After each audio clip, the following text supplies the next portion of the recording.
भंडाऱ्याच्या सिंदीपार गावात राजकीय नेत्यांना आता गावकऱ्यांनी बंदी केली आहे।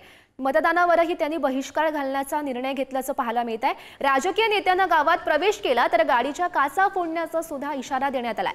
रस्त्याच्या दुरावस्थेमुळे आता गावकऱ्यांनी हा संताप व्यक्त केल्याचं पाहायला मिळत आहे। आपण बातमी सध्या पाहतोय भंडाऱ्यातून।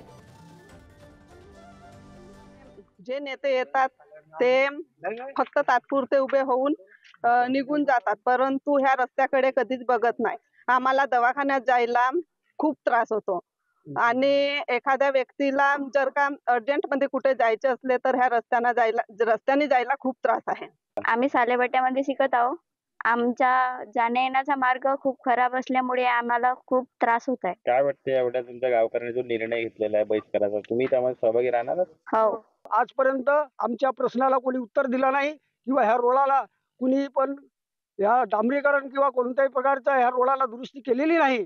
म्हणून आपल्या गावाने हा एक ठाम निर्णय घेतलेला आहे की येणाऱ्या निवडणुकीला आम्ही बहिष्कार घालू आणि कोणत्याही राजकीय पक्षाच्या नेत्याला हा रोड होईपर्यंत प्रवेश आपल्या सिंदीपार गावामध्ये देणार नाही।